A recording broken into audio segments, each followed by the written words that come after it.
Hello and welcome back to Shakesyear. We are still working on Measure for Measure, but we've made it to Act 5, hooray! Today we got to hear from Isabella in Act 5, Scene 1, which is really the only scene in Act 5, so it's just Act 5. But it's a very long scene, so we still have a few more days of this before we're done with this play. So, the stuff that has happened. Claudio has not died. A different prisoner died in prison of natural causes, and they sent that head to Angelo. So Angelo thinks that Claudio is dead. Angelo also slept with Mariana, but he thought that it was Isabella.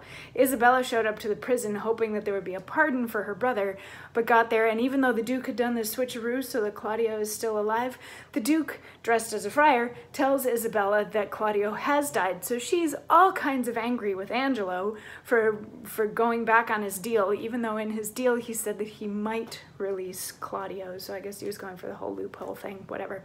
But Angelo has also received letters saying that the Duke is going to be coming back soon, as has Aeschylus, as have a bunch of other people in the town, that kind of a thing. So Angelo, we heard yesterday, he's starting to have some second thoughts about this whole thing, and like, you know, what if it comes down to a her word versus my word? Maybe now she has some sort of proof that I did this thing and it's the same exact thing that I killed her brother for. Wow, I really probably shouldn't have killed her brother. So Angelo's going through some stuff at the moment. And that was Act 4, Scene 4, in which we saw that. So Act 4, Scene 5 is a little itty-bitty scene where the Duke is dressed like the Duke again. He's done being the friar, but he's talking to Friar Peter, and he's like, okay, so all the people are gonna come together and they're gonna meet me at the gates.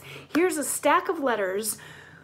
When I give you the signal, give me these letters, because I need you to be at the gates too. When I give you the signal, give me these letters. And Friar Peter's like, cool, will do.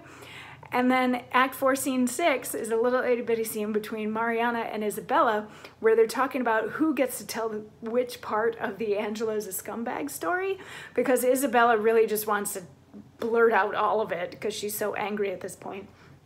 But Mariana is the one that actually has to accuse Angelo as the jilted former fiance and now sexual partner. And then Friar Peter comes in and he's like, hey, the Duke's coming and I know exactly where you should stand to make sure that the Duke can't pass you by and that you'll be able to grab his ear. So they all leave. And that's the end of Act 4. Act 4, Scene 6. So Act 5, Scene 1 starts out with the Duke making a grand entrance, and Angelo is there and Aeschylus is there, and he's like, oh, my wonderful friends, I've heard such wonderful things about the way that you've been running Vienna in my absence. Thank you for taking such good care of my people and my town and the whole thing. And Angelo, good buddy, come with me. And Aeschylus, good buddy on my other arm, come with me and we'll go into the city together. And they start walking into the city, and they walk sort of past Isabella, and Friar Peter is like, now's your chance. So she's like, Duke, I have a complaint and I hope you'll hear me. And he says, well, Angelo's still kind of in charge, so he'll deal with it. And she's like, but he's the one that I have a complaint against. And the Duke is like, how could you have a complaint against Angelo? And she's like, because he's a murderer and a rapist and a virgin violator and all these other things. Like, and the Duke is like, you're crazy. There's no, there's no way that he does all of those things. And she's like, no, but really he did. And she again uses her brain and uses her logic. And he starts to say like, well, I guess you're kind of sort of making sense, or at least you're making more sense than some sane people are. And Isabella says, oh, Prince, I conjure thee, as thou believest there is another comfort than this world, that thou neglect me not with that opinion that I am touched with madness. Make not impossible that which but seems unlike. 'Tis not impossible, but one, the wickedest caitiff on the ground, may seem as shy, as grave, as just, as absolute as Angelo. Even so may Angelo, in all his dressings, cataracts, titles, forms, be an arch villain. Believe it, royal prince. If he be less, he's nothing, but he's more. Had I more name for badness.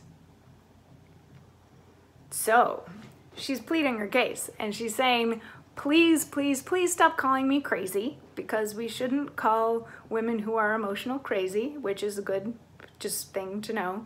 She's like, it's just as possible that this horrid person might seem shy and lovely and smart and kind and all that sort of thing as Angelo does, the same way that Angelo, who looks all lovely and pretty and put together and all that stuff, could be the most horrible thing on the planet, because he is. And the Duke is like, well, maybe we should have a listen to what's going on here. And Angela's like, no, she's crazy. We shouldn't listen to anything that she has to say. And the Duke's like, no, we'll hear what's going on. And tomorrow we get to hear a little bit more from Isabella as she starts to get to plead her case against Angelo. I'll see you then. Mwah.